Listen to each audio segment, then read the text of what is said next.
الحمد لله نحمده ونستعينه ونؤمن به ونتوكل عليه ونتوب إليه. الحمد لله الذي أنزل على عبده الكتاب ولم يجعل له عوجا. الحمد لله الذي أرسل رسوله بالهدى ودين الحق ليظهره على الدين كله ولو كره المشركون.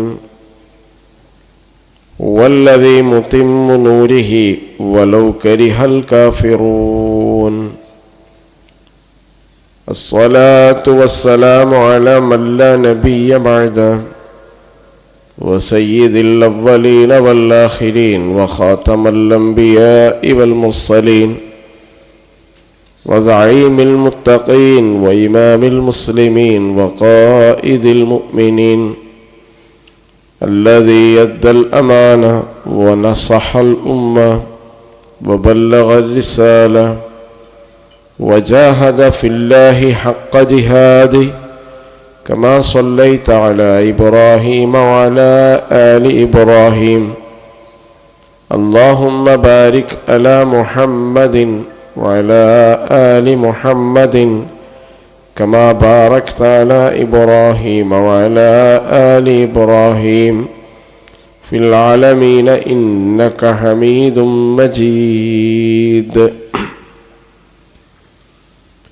يا أيها الذين آمنوا اتقوا الله حق تقاته ولا تموتن إلا وأنتم مسلمون.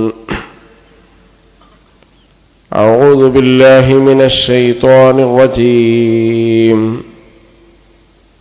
بسم الله الرحمن الرحيم. يا أيها الذين آمنوا كونوا قوامين لله شهداء بالقسط ولا يجرمنكم شنآن قوم على ألا تعدلوا اعدلوا هو أقرب للتقوى واتقوا الله إن الله خبير بما تعملون. صدق الله العلي العظيم. ആദരണീയരായ സഹോദരന്മാരെ, സഹോദരിമാരെ, സത്യവിശ്വാസികളെ, ജഗന്യന്താവായ അള്ളാഹുവിൻ്റെ വിധി വിലക്കുകൾ പാലിച്ചുകൊണ്ടും ജീവിതത്തിൻ്റെ എല്ലാ മേഖലകളും അവൻ്റെ നിർദ്ദേശങ്ങൾക്കനുസരിച്ച് ക്രമീകരിച്ചുകൊണ്ടും നമ്മുടെ അടക്കവും അനക്കവും അള്ളാഹു കാണുന്നുണ്ട് എന്ന ബോധം ഉൾക്കൊണ്ടുകൊണ്ടും ജീവിക്കണമെന്ന് എന്നോടെന്ന പോലെ നിങ്ങളോടും വസിയത്ത് ചെയ്യുകയാണ്, ഉപദേശിക്കുകയാണ്. നരകാവകാശിയും സ്വർഗാവകാശിയും ഒരിക്കലും സമന്മാരാവുകയില്ല. സ്വർഗം നേടിയവരാവുന്നു വിജയിച്ചവർ. വിജയികളുടെ കൂട്ടത്തിൽ ഉൾപ്പെടുത്തി നമ്മെ എല്ലാവരെയും അല്ലാഹു അനുഗ്രഹിക്കുമാറാവട്ടെ. വിശുദ്ധ ഖുർആൻ വിശ്വാസി സമൂഹത്തോട് ആഹ്വാനം ചെയ്ത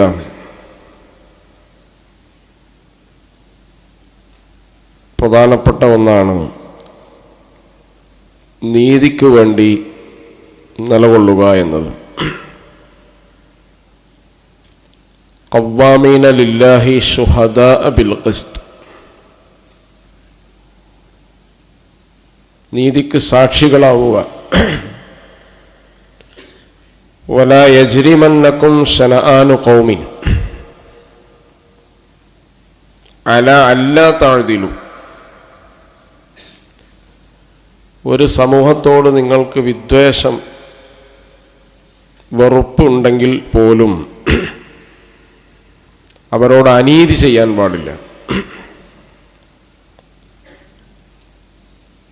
ഇന്നല്ലാഹ യഅ്മുറുകും ബിൽ അദ്ലി വൽ ഇഹ്സാൻ. അള്ളാഹു നിങ്ങളോട് കൽപ്പിക്കുന്നത് നീതി പുലർത്താനും ഇഹ്സാനോടുകൂടി ജീവിക്കാനുമാണ്. അതിന് മുഫസ്സിരീങ്ങൾ ചില തഫ്സീറിലൊക്കെ അതിലിന് വിശദീകരണം കൊടുത്തിട്ടുള്ളത് ഈമാൻ എന്നാണ്, വിശ്വാസം എന്നാണ്. അപ്പം അതിൻ്റെ ഉദ്ദേശം വിശ്വാസത്തിൽ ഉൾക്കൊണ്ടതാണ് നീതിബോധം എന്ന് പറയുന്നത്. ഒരു വിശ്വാസി ആയിരിക്കെ തന്നെ അയാളിൽ ഉണ്ടാവേണ്ട ഗുണമാണേത്? നീതി എന്ന് പറയുന്ന ഗുണം. അദല്, ഖിസ്ത് തുടങ്ങിയ പ്രയോഗങ്ങൾ വിശുദ്ധ ഖുർആനിൽ നമുക്ക് ധാരാളമായി കാണാൻ കഴിയും. നീതി നിഷേധിക്കപ്പെടുന്ന ഒരു ലോകത്ത്, ഒരു വ്യവസ്ഥയിൽ വിശ്വാസികളുടെ സമീപനം എന്തായിരിക്കണം? ഒന്നാമത്തെ സമീപനം നീതിയുടെ പക്ഷത്ത് നിൽക്കുക എന്നത് തന്നെയാണ്.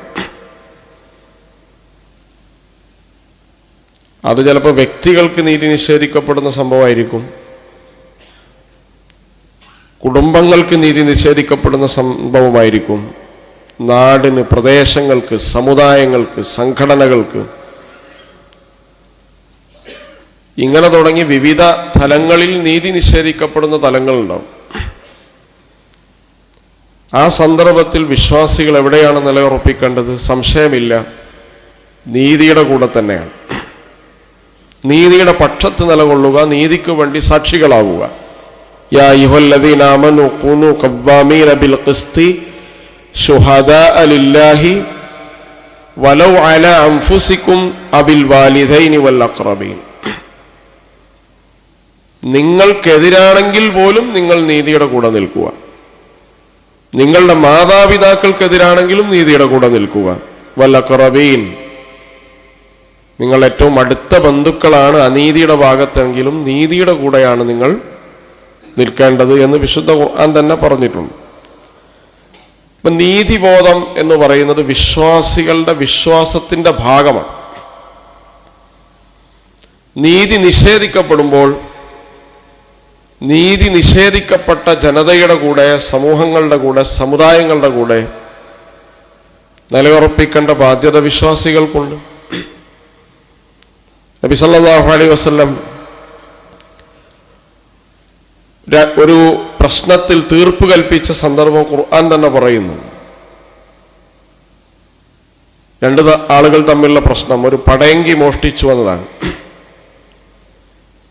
പടയങ്കി മോഷ്ടിച്ച ആള് പടയങ്കി ഒരു ജൂത സഹോദരനായ ആളുടെ വീട്ടിൽ കൊണ്ടുപോയി വെച്ചു. ഈ പടയങ്കി മാവിൻ്റെ ചാക്കിന് കൊളത്തിയിട്ട് ഈ മാവ്, പടയങ്കി പോയയിടത്തൊക്കെ മാവിൻ്റെ അടയാളമുണ്ട്. അപ്പോൾ സ്വാഭാവികമായിട്ടും പ്രതിയെ പിടിക്കാൻ വളരെ എളുപ്പമാണ്. ഇവിടെ എടുത്ത ആളെയല്ല പിടിച്ചത്, തെളിവ് നോക്കിയാണ് പിടിച്ചത്. അങ്ങനെ തെളിവുകളാണല്ലോ പ്രധാനം. റസൂൽ സല്ലല്ലാഹു അലൈഹി വസല്ലം തന്നെ പറഞ്ഞിട്ടുണ്ട്, നഹ്നു നഹ്കുമു ബിൽ-ലവാഹിർ വല്ലാഹു യഅലം ബിസ്സറായിർ. ഞാൻ ഒരു കാര്യം തീർപ്പ് കൽപ്പിക്കുന്നത് പുറമെയുള്ള കാര്യങ്ങൾ, ലവാഹിറായ കാര്യങ്ങൾ നോക്കിയിട്ടാണ്, തെളിവ് നോക്കിയിട്ടാണ്. പക്ഷേ അത് പൂർണ്ണമായി കൊള്ളണമെന്നില്ല. വല്ലാഹു യഅലമു ബിസ്സറായിർ, ഉള്ളിലുള്ളത് എന്താണ്, രഹസ്യമായത് എന്താണ് എന്നത് പടച്ചവന് മാത്രമേ അറിയൂ. അപ്പോൾ ആ സംഭവത്തിൽ എല്ലാ തെളിവുകളും ഈ ജൂതനായ സഹോദരനെതിരാണ്. അപ്പോൾ റസൂൽ സല്ലല്ലാഹു അലൈഹി വസല്ലം അദ്ദേഹത്തിനെതിരെ വിധിച്ചു, അദ്ദേഹമാണ് മോഷ്ടാവെന്ന് പ്രഖ്യാപിച്ചു. പക്ഷേ ആകാശം അതിൽ ഇടപെടുകയാണ്, അള്ളാഹു ഇടപെടുകയാണ്. സൂറത്തുൻ നിസായിലെ 105 മുതൽ 112 വരെയുള്ള ആയത്തുകൾ ആ സഹോദരന് നീതിക്ക് വേണ്ടി സംസാരിക്കുകയാണ്. നബി സല്ലല്ലാഹു അലൈഹി വസല്ലമയുടെ ഒരു വിധിയുമായി ബന്ധപ്പെട്ടൊരു അവലോകനമാണ് അവിടെ. പക്ഷേ നബി അത് ആളുകളെ പഠിപ്പിക്കുകയാണ്. നബിയെ നിരൂപണം ചെയ്ത ആയത്താണ്, പക്ഷേ ജനങ്ങളത് പഠിപ്പിക്കുകയാണ്. ലോകാവസാനം വരെ വിശുദ്ധ ഖുർആനിൽ ഈ വചനമുണ്ട്, വചനങ്ങളുണ്ട്. അത് മുസ്ലിമായ ഒരാൾ അനീതിയുടെ ഭാഗത്ത് നിൽക്കുകയും മുസ്ലിം അല്ലാത്ത ഒരാൾക്ക് നീതി നിഷേധിക്കപ്പെടുകയും ചെയ്തപ്പോൾ ആ നീതി നിഷേധിക്കപ്പെട്ട ആൾക്ക് വേണ്ടി അള്ളാഹു ഇടപെടാൻ, സംസാരിക്കുക. ഞങ്ങൾ അനസ് ബിൻ മാലിക് റളിയല്ലാഹു അൻഹു പറയാണ്, നബി സല്ലല്ലാഹു അലൈഹി വസല്ലമയുടെ സന്നിധിയിൽ ഞങ്ങൾ ഇരിക്കുകയാണ്. അപ്പോൾ ഒരു സഹാബിയുടെ അടുത്തൊരു ആൺകുട്ടി വന്നു. അദ്ദേഹത്തിന്റെ കുട്ടി തന്നെയാണ്, ആൺകുട്ടി വന്നു. അദ്ദേഹം ആ കുട്ടിയെ മടിയിലിരുത്തുകയും ചുംബിക്കുകയും ചെയ്തു. കുറച്ചു കഴിഞ്ഞപ്പോൾ അദ്ദേഹത്തിന്റെ തന്നെ ഒരു പെൺകുട്ടി വന്നു. അപ്പൊ അദ്ദേഹത്തിന്റെ അടുത്ത് കുറച്ച് ദൂരെ ആ കുട്ടിയെ ഇരുത്തി, കുറച്ച് അകലെയായിട്ട്. അപ്പൊ ഇത് കണ്ടപ്പോൾ നബി സല്ലല്ലാഹു അലൈഹി വസല്ലം പറഞ്ഞു, നിങ്ങൾ മക്കളുടെ കാര്യത്തിൽ അള്ളാഹുവിനെ സൂക്ഷിക്കൂ, അവർക്കിടയിൽ നീതി പാലിക്കൂ. ഒരു മനുഷ്യൻ ചെയ്യുന്ന അനീതിയിൽ ഏറ്റവും വലിയ അനീതി സ്വന്തം മക്കൾക്കിടയിൽ ചെയ്യുന്ന അനീതിയാണ്. മക്കൾക്കിടയിൽ ഒരു അനീതി ചെയ്യാൻ ഒരു പിതാവിനും പാടില്ല. അത് വലിയ അനീതിയാണ്, സംഭവിക്കാൻ സാധ്യതയുള്ള അനീതിയാണ്. ഇവിടെ ചെറിയ കാര്യമാണ്, രണ്ട് മക്കളെ ഒരേപോലെ പിതാവ് പരിഗണിച്ചില്ല. ഇത് കണ്ടപ്പോഴാണ് റസൂൽ സല്ലല്ലാഹു അലൈഹി വസല്ലം അദ്ദേഹത്തോട് നീതി പാലിക്കാൻ പറഞ്ഞു. രണ്ട് കുട്ടികൾ എന്തോ കാര്യം എഴുതിയത് ഏറ്റവും ശരി ആരതാണ്, ഏറ്റവും നല്ല എഴുത്ത് ആരതാണ് നോക്കാൻ വേണ്ടി ഹസൻ ബിൻ അലി റളിയല്ലാഹു അൻഹുവിന്റെ അടുത്ത് വരികയാണ്. അപ്പോ അലി റളിയല്ലാഹു അൻഹു തൊട്ടടുത്ത് നിൽക്കുന്നുണ്ട്. ഹസൻ റളിയല്ലാഹു അൻഹുവിനോട് അലി റളിയല്ലാഹു അൻഹു പ്രത്യേകം എടുത്തു പറയാണ്, ഹസൻ, കുട്ടികളുടെ കാര്യത്തിൽ അള്ളാഹുവിനെ സൂക്ഷിക്കണം. അവരുടെ കാര്യത്തിൽ വിധി കൽപ്പിക്കുമ്പോൾ, തീർപ്പ് കൽപ്പിക്കുമ്പോൾ നീതിപൂർവമായിരിക്കണം.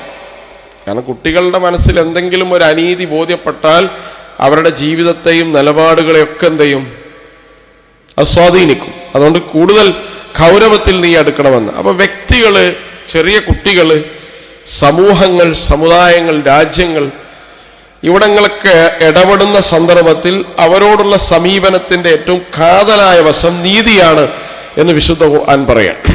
അതുകൊണ്ടാണ് അല്ലാഹു സുബ്ഹാനഹു വ തആല നീതിപൂർവം ഇടപെടാൻ വേണ്ടി നിങ്ങളോട് കൽപ്പിക്കുന്നു എന്ന് പറയുന്നു.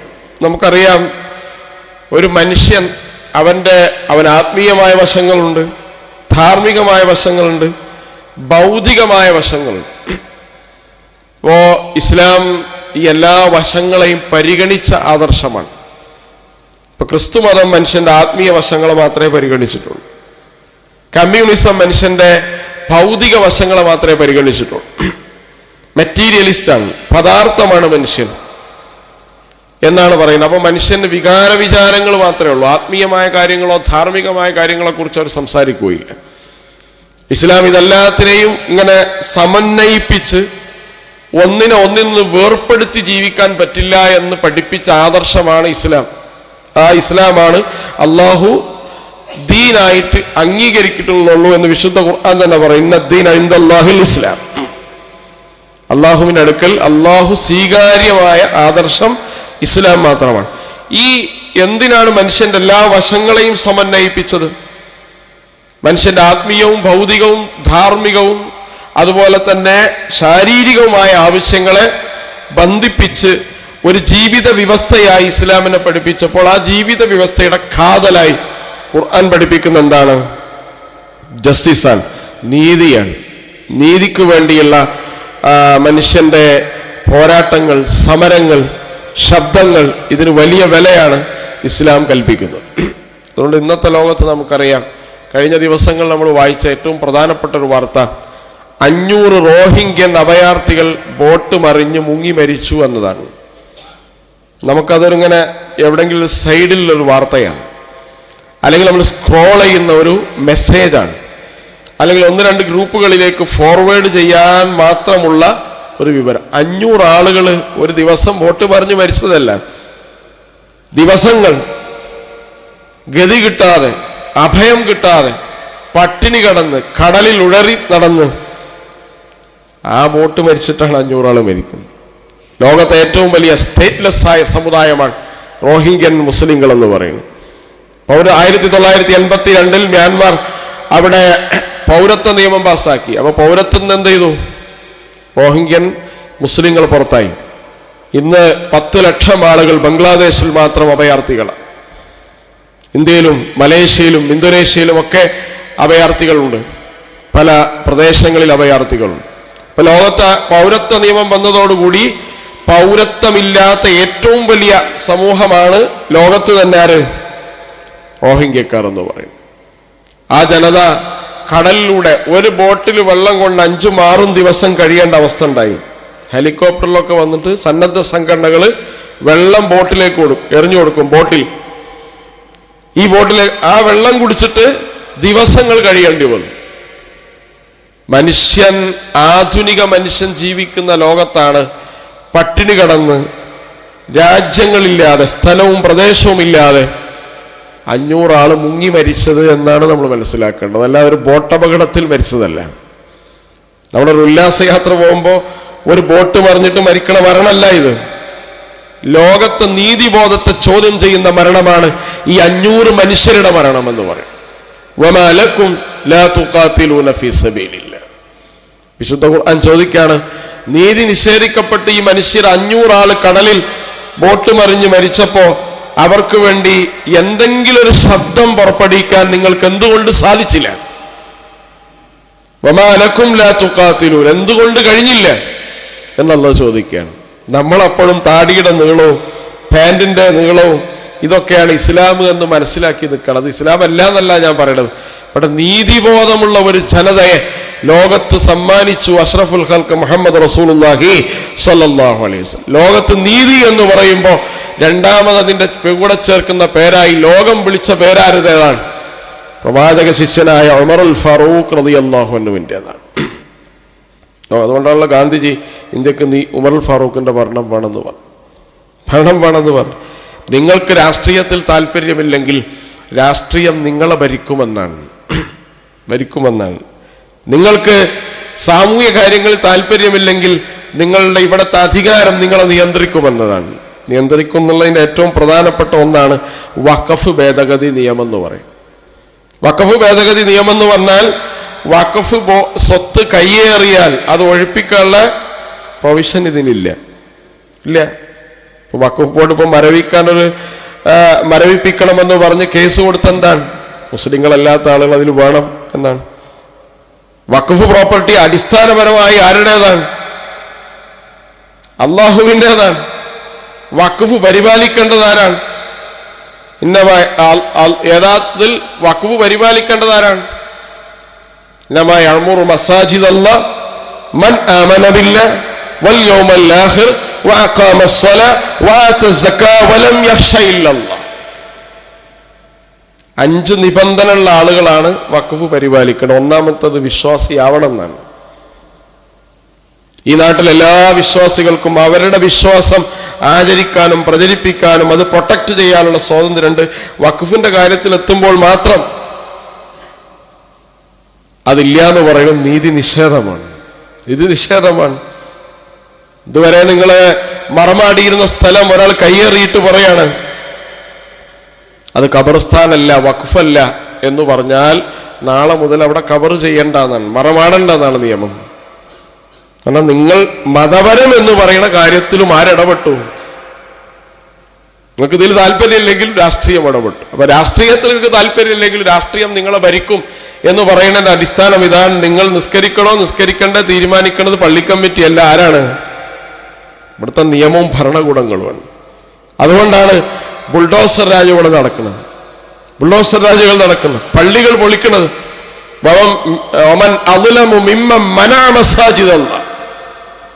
അള്ളാഹുവിന്റെ പള്ളി തകർക്കാൻ ശ്രമിക്കുന്നതിനേക്കാൾ വലിയ അക്രമം വേറെ എന്താണ് എന്ന് വിശുദ്ധ ഖുർആൻ സാധിച്ചിട്ടുണ്ട്.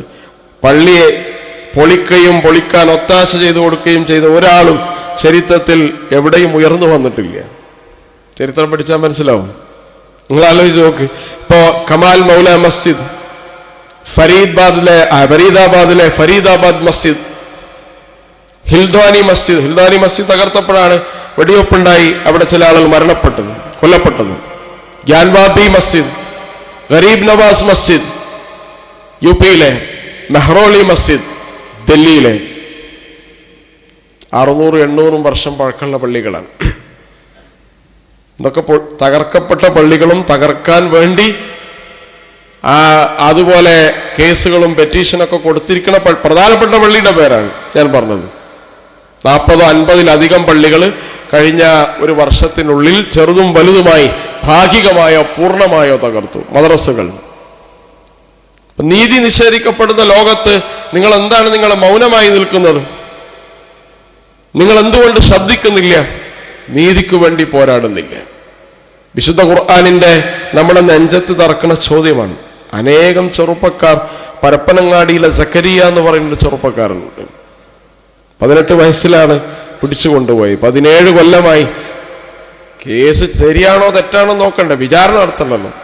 17 കൊല്ലമായിട്ട് വിചാരണ തടവുകാരനാണ്. അങ്ങനെ എത്ര, അതൊരു സിമ്പലാണ്, ഒരു പ്രതീകമാണ്. നിയമവ്യവസ്ഥ ദുർബലമായ സമൂഹത്തിലെ ഒരു പ്രതീകം മാത്രമാണ്. അതുകൊണ്ട് നീതി നിഷേധിക്കപ്പെടുന്ന അനേകം ചെറുപ്പക്കാർ നമ്മുടെ നാട്ടിൽ ജയിലറകളിലുണ്ട്. അവർ ചെയ്ത തെറ്റെന്തെന്നാണ് അവർക്കും അറിയില്ല, പിടിച്ച ആളുകൾക്കും അറിയില്ല. അങ്ങനത്തെ ഒരാൾ മാത്രമല്ല, ആയിരക്കണക്കിന് മനുഷ്യർ ജയിലറകളിലുണ്ട്. മ്യാൻമാർ എന്ന് പറയുന്ന ഒരു കാലത്ത് അവിടുത്തെ ഏറ്റവും പ്രധാനപ്പെട്ട സൊസൈറ്റിയാണ് റോഹിംഗ്യൻ മുസ്ലിങ്ങൾ. ഇന്ന് സ്റ്റേറ്റ്ലെസ് ആയ, ഭക്ഷണം കിട്ടാതെ പട്ടിണി കടന്ന് ദിവസങ്ങളോളം കടലിൽ ഇങ്ങനെ ചുറ്റി സഞ്ചരിച്ച് ഒടുവിൽ മരണത്തിന് കീഴടങ്ങേണ്ടി വന്ന ജനത 4 നൂറ്റാണ്ട് കാലം അവിടെ പല സ്ഥലങ്ങളിലും ഏറ്റവും വലിയ വ്യവസായികൾ അവരുടെ കൂട്ടത്തിലുണ്ടായിരുന്നു. ഏറ്റവും വലിയ വ്യവസായികൾ, സമ്പന്നരുണ്ടായിരുന്നു. റോഹിംഗ്യ മ്യാൻമാറിലെ, ബർമയിലെ നഗരങ്ങളിൽ പ്രധാനപ്പെട്ട ഇൻവെസ്റ്റ്മെന്റ് റോഹിംഗ്യൻ മുസ്ലിങ്ങളുടേതായിരുന്നു. എന്നെവിടെയാണ്? സമ്പത്തുണ്ടായി, പൈസ ഉണ്ടായി, ആൾഫലമുണ്ടായി എന്നതുകൊണ്ടൊന്നും നിങ്ങൾ രക്ഷപ്പെടില്ല എന്നതിൻ്റെ ഏറ്റവും പ്രധാനപ്പെട്ട ഉദാഹരണം. അപ്പോ ഈ നീതി പല രീതിയിൽ ലോകവും രാജ്യങ്ങളും സമൂഹങ്ങളും സമുദായങ്ങളും ലോകത്ത് നീതി നിഷേധിക്കപ്പെടുന്ന സന്ദർഭത്തിൽ നീതിക്ക് വേണ്ടി നിലകൊള്ളുക എന്ന് പറയുന്നത് വിശ്വാസികളുടെ വിശ്വാസത്തിന്റെ ഭാഗമാണ്.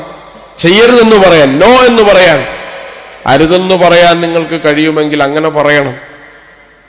ഇല്ലെങ്കിൽ നിങ്ങൾ കൈകൊണ്ട് തടയണം. ഇല്ലെങ്കിൽ ആ പ്രവൃത്തിയെ നിങ്ങൾ മനസ്സുകൊണ്ട് വെറുക്കണം. ദാലിക അദ്അഫുൽ ഈമാൻ എന്ന് റസൂലുള്ളാഹി സ്വല്ലല്ലാഹു. അതും ഇല്ലെങ്കിൽ പിന്നെ അപ്പുറത്തേക്ക് ഈമാൻ ഇല്ല എന്നാണ്. ഇല്ല, 500 ആള് വോട്ട് മുങ്ങി മരിച്ചു എന്ന് പറയുമ്പോൾ നിങ്ങളുടെ മനസ്സിൽ അതിന് കാരണക്കാരായ ആളുകളുണ്ടാവും. അതിനോടൊരു വെറുപ്പ്, ചെയ്തത് ശരിയായില്ല എന്നുള്ളൊരു തോന്നൽ, ഒരു നീറ്റൽ ഇല്ല എങ്കിൽ ദാലിക അദ്അഫുൽ ഈമാൻ, അത് ഈമാന്റെ ഏറ്റവും അവസാനത്തെ സ്റ്റെപ്പാണ്. പിന്നെ അപ്പുറത്ത് ഈമാൻ ഇല്ല. അതുകൊണ്ട് നീതി നിഷേധിക്കപ്പെടുന്ന ജനതയ്ക്ക് വേണ്ടി അവരുടെ പക്ഷത്ത് നിൽക്കുക. രണ്ടാമത്തോ, പീഡിതരെ സഹായിക്കുക. നീതി മർദ്ദിതരായ ജനതയെ ശാരീരികമായി, സാമ്പത്തികമായി, ധാർമ്മികമായി അവരെ സഹായിക്കാൻ സാധിക്കുന്ന അത്രയും നമ്മൾ സഹായിക്കും. ലോകത്ത് നീതി നിഷേധിക്കപ്പെടുന്ന ജനതയ്ക്ക് വേണ്ടി നമ്മളെ സഹായിക്കുക. അതുപോലെ തന്നെ വിദ്വേഷം ഒഴിവാക്കുക. വിദ്വേഷവും വെറുപ്പും പരത്തിയിട്ടാണ് നീതി നിഷേധത്തിന്റെ കളമുണ്ടാക്കുന്നത്. അല്ലെ, ലവ് ജിഹാദ് എന്ന് പറയുന്ന ഏറ്റവും മാരകമായൊരു പ്രചരണം നടത്തിയത് എന്തിനു വേണ്ടിയാണ്? കുറെ ആളുകളെ, നിരപരാധികളെ കൊല്ലാൻ വേണ്ടിയുള്ള ഒരു പ്രോപ്പഗണ്ടയാണ്. ഈ പ്രോപ്പഗണ്ടകൾ, വെറുപ്പിന്റെയും വിദ്വേഷത്തിന്റെയും പ്രോപ്പഗണ്ട ഏത് സമൂഹത്തിൽ ഉണ്ടായോ ആ സമൂഹത്തിന് 2 അപകടങ്ങൾ ഉണ്ടാവും. ഒന്ന്, ആ സമൂഹം വളരില്ല, വികസിക്കില്ല, പ്രോഗ്രസ് ഉണ്ടാവില്ല. രണ്ടാമത്തതോ, അവിടെ കൊലപാതകങ്ങൾ വർദ്ധിക്കും. വിദ്വേഷത്തിന്റെ പേര് രണ്ടാമത്തെ സ്റ്റെപ്പ് എന്താണ്? പരസ്പരം കൊല്ലുക എന്നുള്ളതാണ്. വിദ്വേഷം ഏതെങ്കിലും ഒരു ജനതക്ക് നീതി നിഷേധിക്കണമെന്ന് തോന്നിയാൽ ആ ജനതക്കെതിരെ വിദ്വേഷം നമ്മൾ പ്രചരിപ്പിച്ചാൽ മതി. പിന്നെ അവർ നീതി നിഷേധിച്ച ലോകത്തിൽ ഒരാൾ പോലും ചോദിക്കൂല. നീതി നിഷേധിക്കപ്പെടുന്ന ജനത വിദ്വേഷം പ്രചരിപ്പിക്കുന്നതിൽ കക്ഷികളാവാനോ അതിനെ പിന്തുണക്കാനോ അതിന് ലൈക്ക് ചെയ്യാനോ കമന്റ് ചെയ്യാനോ ഒരിക്കലും നമ്മൾക്ക് പാടില്ല. വിദ്വേഷത്തിന്റെ പ്രചാരകരാവാൻ പാടില്ല. 4ാമത്തെ കാര്യം, നീതി നിഷേധിക്കപ്പെടുന്ന ആളുകൾക്ക് വേണ്ടി പ്രാർത്ഥിക്കണം. പ്രാർത്ഥന, അവർക്ക് വേണ്ടി സഹായം. നേരത്തെ പറഞ്ഞല്ലോ, മർദ്ദിതരെ നിയമപരമായി സഹായിക്കാം, ധാർമ്മികമായി സഹായിക്കാം, സാമ്പത്തികമായി സഹായിക്കാം, ശാരീരികമായി സഹായിക്കാം. അതേപോലെ വിശ്വാസികൾ ലോകത്ത് നീതി നിഷേധിക്കപ്പെടുന്നവരോട് അവരുടെ ഐക്യദാർഢ്യത്തിന്റെ ഏറ്റവും പ്രധാനപ്പെട്ട ഭാഗമാണ് പ്രാർത്ഥന എന്ന് പറയുന്നത്. ഫലസ്തീനികൾക്ക് വേണ്ടി നമ്മൾ പ്രാർത്ഥിക്കുന്നത് എന്തുകൊണ്ടാണ്? റോഹിംഗ്യക്കാർക്ക് വേണ്ടി പ്രാർത്ഥിക്കുന്നത് എന്തുകൊണ്ടാണ്? ലോകത്തെ ജനവിഭാഗങ്ങൾക്ക് മുഴുവൻ നീതി നിഷേധിക്കപ്പെട്ട ജനവിഭാഗങ്ങൾ, ജാതി മത സമുദായങ്ങളൊക്കെ നിങ്ങൾ മാറ്റിവെക്കുക. നീതി നിഷേധിക്കപ്പെടുന്ന ജനതയ്ക്ക് വേണ്ടി നിങ്ങളുടെ വിശ്വാസമനുസരിച്ച് പടച്ച റബ്ബിനോട് പ്രാർത്ഥിക്കുക. ആ പ്രാർത്ഥന നമ്മളിൽ വിശ്വാസമുണ്ട് എന്നതിൻ്റെ അടയാളമാണ്. നിങ്ങൾ പ്രാർത്ഥിച്ചുകൊണ്ട് എന്ത് സംഭവിച്ചു എന്നുള്ളതല്ല, എൻ്റെ ഉള്ളിൽ ഈമാനുണ്ട് എന്നതിൻ്റെ തെളിവാണ് നീതി നിഷേധിക്കപ്പെട്ട ആളുകൾക്ക് വേണ്ടി ഞാൻ പ്രാർത്ഥിക്കുന്നു എന്ന് പറയുന്നത്. ലോകത്ത് നീതി നിഷേധിക്കപ്പെട്ട ജനതയ്ക്ക് വേണ്ടി എഴുന്നേറ്റ് നിൽക്കാനും പ്രാർത്ഥിക്കാനും പ്രവർത്തിക്കാനും ശബ്ദിക്കാനുമുള്ള കഴിവ്, ശേഷി വിശ്വാസികൾ നേടിയെടുക്കണം. അതുകൊണ്ടാണ് പണ്ഡിതന്മാർ ഇന്നല്ലാഹ യഅ്മുറുകും ബിൽ അദ്ൽ എന്ന് പറഞ്ഞപ്പോൾ ഈമാനാണ് അതിൻ്റെ പര്യായമെന്ന് പറഞ്ഞത്. വിശ്വാസം തന്നെയാണ് അദ്ൽ എന്ന് പണ്ഡിതന്മാർ പ്രഖ്യാപിച്ചതുകൊണ്ടാണ് പടച്ച റബ്ബ് നീതിക്ക് വേണ്ടി നിലകൊള്ളുവാനും നീതി നിഷേധിക്കപ്പെട്ട ജനതയ്ക്ക് വേണ്ടി നിലകൊള്ളുവാനും ശബ്ദിക്കുവാനും നമുക്ക് എല്ലാവർക്കും തൗഫീഖ് പ്രദാനം ചെയ്യുമാറാവട്ടെ. അഖൂലു ഖൗലി അസ്തഗ്ഫിറുല്ലാഹ ലീ വലക്കും വലിജമീഅൽ മുസ്ലിമീൻ ഇന്നഹു ഹുവൽ ഗഫൂറുർ റഹീം.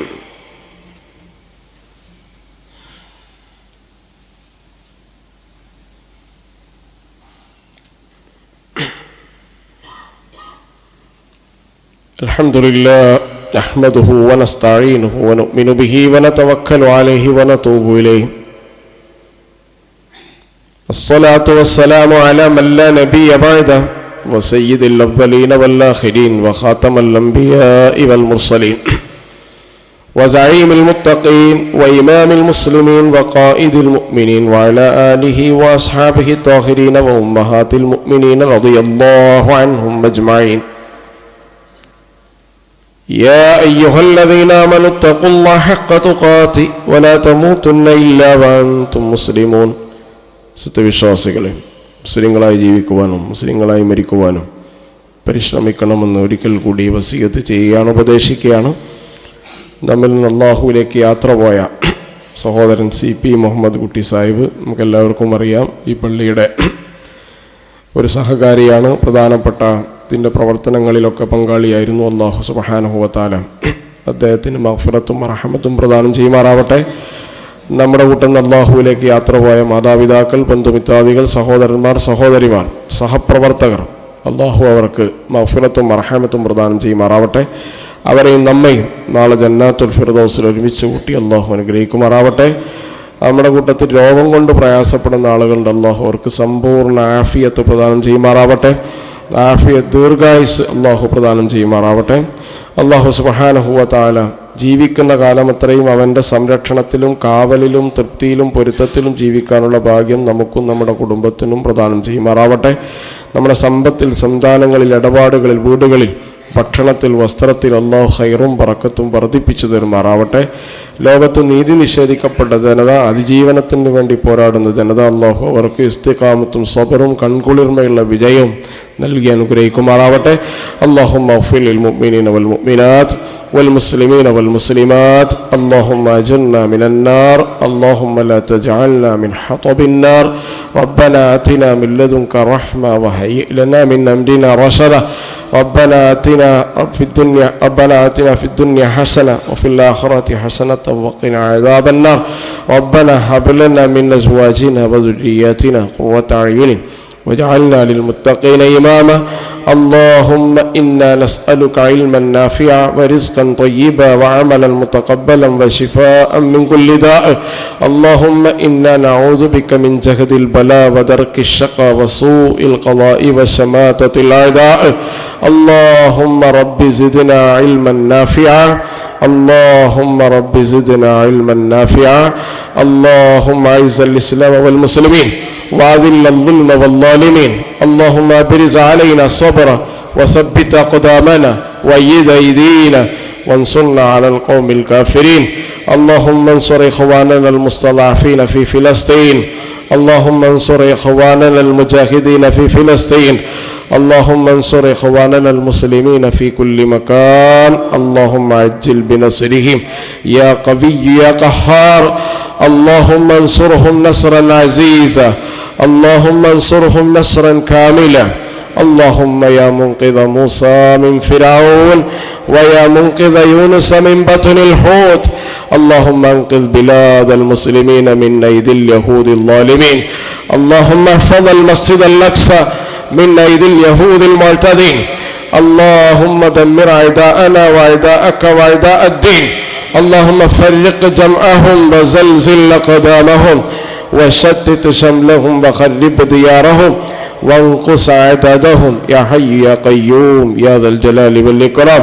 ربنا تقبل دعانا إنك أنت السميع العليم وتب علينا إنك أنت التواب الرحيم مع عبادك الصالحين وجندك الغالبين. وصل على النبي المصطفى وآله وأصحابه أجمعين وسلام على المرسلين والحمد لله رب العالمين. أقيموا الصلاة إن الصلاة تنهى عن الفحشاء والمنكر.